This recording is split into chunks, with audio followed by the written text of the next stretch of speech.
আসসালামু আলাইকুম ওয়া রাহমাতুল্লাহি ওয়া বারাকাতুহু। অনেক সময় আমরা দেখি ডাক্তার দেখিয়েও অসুস্থতা ভালো হচ্ছে না, চেষ্টা করেও বিয়ে হচ্ছে না, ব্যবসা বা কাজে বারবার বাধা আসছে, মন শান্ত নেই, ঘুম ঠিক মতন হয় না। এই সমস্যাগুলো সবসময় শারীরিক বা মানসিক কারণে হয় না, অনেক ক্ষেত্রে এর পিছনে থাকে রুহানি কারণ, যার সমাধান হলো কোরআন ও সুন্নাহ ভিত্তিক রোকায়া। আমি জয়নাল আবেদিন চাঁদপুরি দীর্ঘদিন ধরে শত শত রোগীর রোকায়া করে আসছি, আলহামদুলিল্লাহ।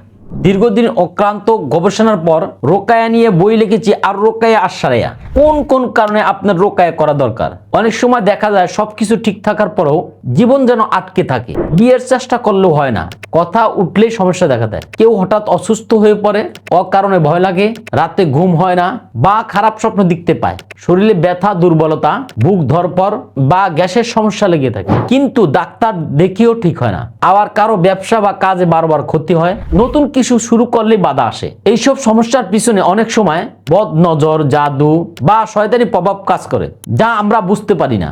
এমন হলে রুকায়ার মাধ্যমে সঠিকভাবে কারণ জানা দরকার। কোরআন ও সুন্নাহ ভিত্তিক চিকিৎসায় ইনশাআল্লাহ এসব সমস্যার সমাধান পাওয়া সম্ভব। তাই আপনি এই সমস্যা পড়ে থাকলে এখনই রুকায়া করুন, তা না হলে ধীরে ধীরে আপনার সমস্যা আরো বাড়তে পারে। তাই এখনই পদক্ষেপ নিন। আমাদের হোয়াটসঅ্যাপ নম্বরে যোগাযোগ করুন অথবা কল করুন স্ক্রিন দেওয়া নাম্বারে 01725174377 এই নাম্বারে।